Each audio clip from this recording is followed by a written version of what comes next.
Bienvenidos, Tarapacá en la Mira, en Iquique Televisión. En esta oportunidad vamos a conversar sobre regionalización y sobre un aspecto muy importante que es precisamente la Comisión Asesora Presidencial para la Descentralización y Desarrollo Regional. Y nos acompaña para ello, ¿cierto?, uno de sus integrantes, director además, director general de CIPTAR, del Centro de Investigación en Políticas Públicas de Tarapacá, Patricio Vergara. Patricio, bienvenido una vez más a nuestro programa. Muchas gracias por la invitación, Reinaldo. Oye, cuéntame este tema de... Tú eres integrante de la Comisión Asesora Presidencial. ¿Cómo supiste, digamos, cómo te sorprendió? ¿Cómo fue la historia esta? Casi tanto como el terremoto. ¿Sí? Sí, efectivamente, esto fue muy rápido. Digamos, un anuncio un día viernes y estar el día lunes a las 10 de la mañana en el Salón de la Moneda, con toda la élite política ahí para el lanzamiento, fue sorpresivo por un lado, pero por otro lado, efectivamente, un enorme honor estar en eso. Esta comisión asesora, algunos pensaban que iba a demorar más tiempo en conformarse, que iba a sufrir los trámites burocráticos propios del Estado en nuestro país. Sin embargo, nos ha llamado la atención, ya se han reunido en Iquique la semana pasada, y tienen plazo para entregar un informe en septiembre. O sea, estamos hablando de 4 o 5 meses y hay que hacer la pega, digamos. ¿Por qué tan rápido? Yo creo que primero porque hay un timing, digamos, un itinerario político extremadamente exigente. Segundo, porque creo que la presidenta, y así lo expresó en el momento en que creó la comisión, le ha dado una gran prioridad a este tema, al punto que varias de las reformas estructurantes van a ser modificadas a través del trabajo de la propia comisión. Me refiero al tema educacional, al tema probablemente tributario. La presidenta ya se abrió la posibilidad de que el proyecto original de reforma tributaria tenga un componente territorial, que nosotros ya lo hemos ido dibujando en ese sentido, y por tanto yo diría que hay tiempos que son muy cortos para la comisión, pero también para el país, y en ese sentido la comisión está trabajando a full, demandando muchos recursos de la gente que está involucrada en esto, porque al comienzo parecía que esto era algo así como de fines de semana, y no, consume mucho tiempo. Intensa actividad. Intensa actividad, pero además hay que aclarar, porque algunos nos han preguntado, esto es ad honorem. Ya.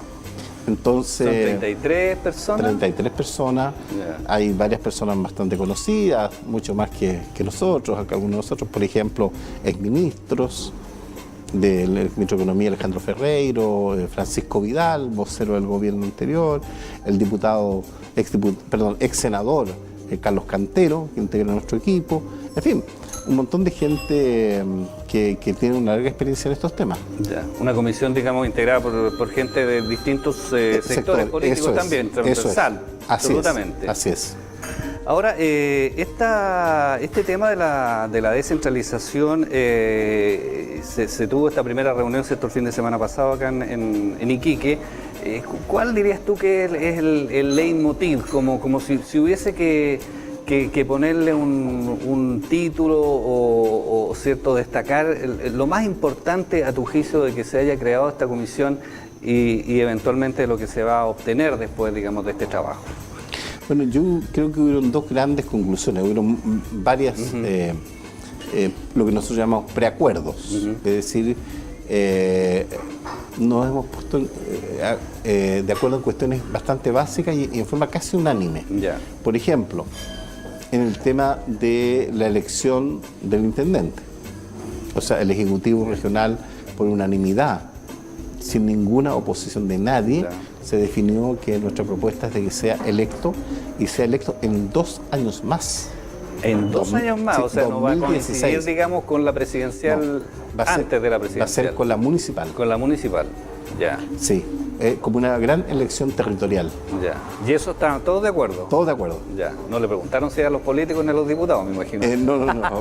Pero creemos que hay, se ha ido consultando con ellos y se ha ido viendo que efectivamente hay cierto consenso en eso. Ya. Oye, hay un tema de las regiones, de la autonomía de las regiones que es bien interesante, esto de la autonomía financiera, de los recursos propios, de la capacidad normativa, ¿cierto? De saltar de un 15% a un 35% de los recursos, digamos, que en definitiva se van a disponer en regiones. Sí. Eso es un tremendo cambio, digamos. Es un tremendo cambio, pero tenemos que considerar que el estándar en los países desarrollados está en torno al 45%. Ah, ya. O sea, es un tremendo cambio, pero si uno lo compara con otros países, en la OCDE es 45 a 50%. ¿Y qué significa eso, Patricio? A ver, en términos concretos. Significa traspasar una capacidad de gasto y orientación del gasto muy grande hacia las regiones. Significa una enorme responsabilidad para el Ejecutivo Regional, porque ya nadie va a poder decir que no tiene los recursos necesarios para impulsar el desarrollo de la región. Y va a significar que los ojos van a estar puestos en su adecuado aprovechamiento, o sea, la eficiencia del gasto. Y para eso hay que prepararse. ¿Y esto va a ser progresivo, digamos, o va a ser a medida que va pasando el tiempo se va a ir incrementando, digamos? La idea es que 2020, 35%. Ya. Una meta. Hoy día estamos en el 15%. ¿Y esto va a ser resorte de quién la decisión sobre cómo se van a usar esos recursos? ¿Del Consejo Regional y el Intendente, que ya va a ser elegido? ¿Hay algunas otras instancias que van a participar? Bueno, la nueva ley, que todavía está en proceso, pero parece ser que ya la vamos a tener disponible luego, efectivamente transfiere esas decisiones hacia el Consejo y el Intendente. A través de un mecanismo distinto del que, o sea, existen dos, el mecanismo actual y otro que está propuesto.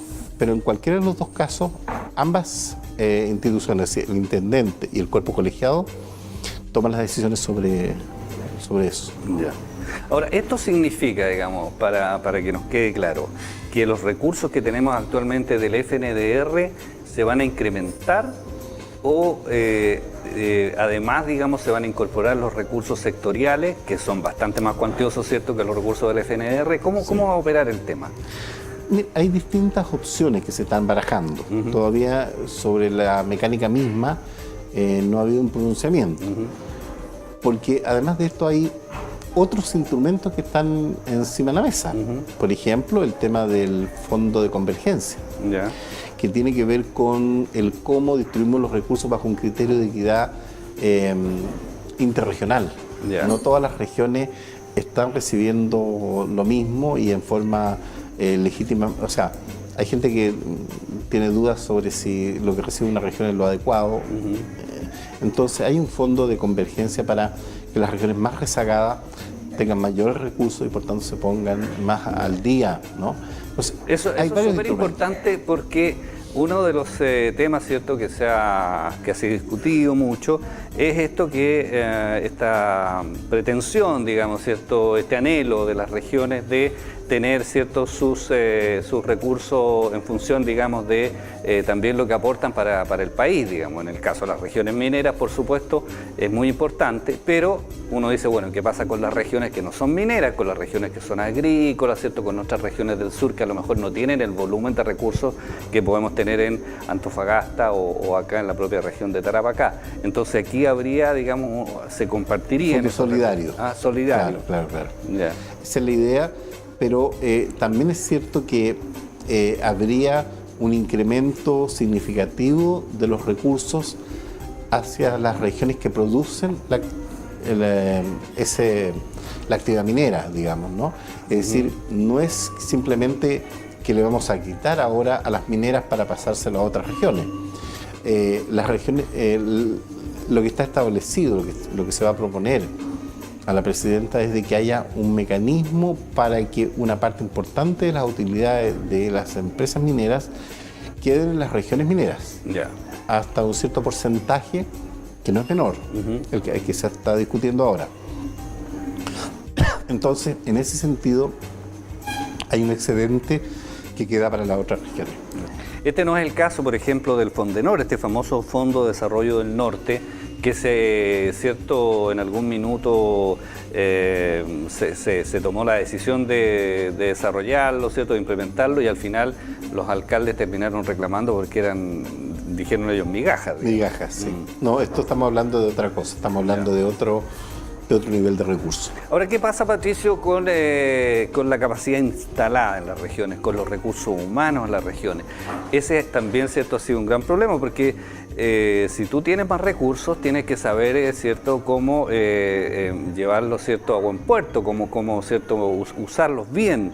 Y una de las cosas que siempre se critica a las regiones es que no tienen capacidades, ¿cierto?, que los recursos humanos no son del mejor nivel, que no están muy preparados, que la mejor gente se va de las regiones al centro del país, que no retorna, digamos, y en definitiva, como dicen algunos, ¿cierto?, y en buen chileno el adagio, hay que arar con los bueyes que hay, digamos. ¿Ah? ¿Cómo se hace para mejorar eso y para usar bien esos dineros? Bueno, esa pregunta no me impacta a mí particularmente, porque yo presido la subcomisión de fortalecimiento de capacidades locales y regionales, y hemos estado trabajando intensamente en las últimas semanas en definir algunos instrumentos que preparen a las regiones para este proceso de centralización. Porque lo que sucede es lo siguiente: nosotros estamos convencidos que no es la calidad de la ley la que va a determinar los resultados, sino las capacidades locales que hayan para utilizar y mejor aprovechar ese nuevo marco legal, institucional. Eso es lo que la experiencia internacional dice, ¿no? Y por tanto, nuestro tema es cómo conseguimos que algunas regiones mejoren sustancialmente la capacidad de la tecnocracia regional para la toma de decisiones, sobre todo que ahora con la transferencia de competencias van a venir nuevas atribuciones, no es solo ya simplemente algunos refugiarse en lo que Santiago decía, ¿no? Sí, y lavarse las manos, ¿no? No, hoy día la responsabilidad va a caer en esas autoridades regionales, en esos servicios descentralizados. Sí. A veces hemos visto, a propósito de eso, Patricio, ¿cierto?, autoridades que no les gusta tomar decisiones, que le hacen el quite, ¿cierto? Así porque es. Dicen, a ver, si de repente tomo esta decisión, ¿cierto?, y me voy por este camino, a lo mejor no va a ser bien visto, digamos, ¿cierto?, en este caso por el centro, por mis jefes, y puedo cometer un error, entonces mejor no hago nada. Así es. Y eso tiene muchos casos, ¿no?, en que eso se ha visto reflejado. Y no solo en el sector público, también en el sector privado. En el sector privado también ocurre. Entonces, es, digamos, la cultura de la dependencia, ¿no?, que es todo lo contrario al proceso que está llevando acá. Si hay algo que va a ser más difícil de erradicar, va a ser exactamente el tema de la cultura centralista, que está presente en esos funcionarios que, como tú bien dices, prefieren no tomar decisiones, prefieren simplemente decir, no, si alguien se equivoca, solo de Santiago. Yo creo que lo que hay acá es una apuesta por empezar a experimentar, pero hacerlo de forma relativamente consciente y responsable. Por ejemplo, nosotros no somos partidarios que la transferencia de competencias se haga toda de una vez y en todos los ámbitos. Tenemos que desarrollar musculatura, es decir, identificar qué queremos en términos de competencias, tener primero, probar el sistema político, institucional, tecnocrático y de actores también involucrados con esas decisiones. Por ejemplo, esta región en algún minuto dijo, yo quiero concentrarme en facultades asociadas con turismo, con el tema de mejoramiento de talentos y por tanto actividad científica, tecnológica, capital avanzado y fomento productivo. Y las otras cosas las veremos más adelante, pero también yo quiero ganar experiencia con eso. Eso me parece la mayor prudencia. Puede haber otras regiones que quieran o que crean que tienen mayores capacidades y pidan más cosas. Claro. ¿No? Pero tendrá que ser bajo su propia responsabilidad, porque lo peor que podría suceder es que nos fuera mal. Y entonces los enemigos de la descentralización van a decir, ya les dije, no eran capaces de hacer las cosas mejores que nosotros. Entonces ahí tenemos un gran tema. Y en ese sentido ya hay varias iniciativas que se están estudiando en el marco de nuestro grupo de trabajo. Antes de ir a la iniciativa vamos a ir a una pausa y después de la pausa vamos a saber sobre esa iniciativa. Estamos conversando con Patricio Vergara, quien es integrante de la Comisión Asesora Presidencial para la Descentralización y Desarrollo Regional, además director general del CIPTAR, aquí en nuestro programa Tarapacá en la Mira en Iquique Televisión. Vamos a la pausa y ya estamos de regreso con ustedes.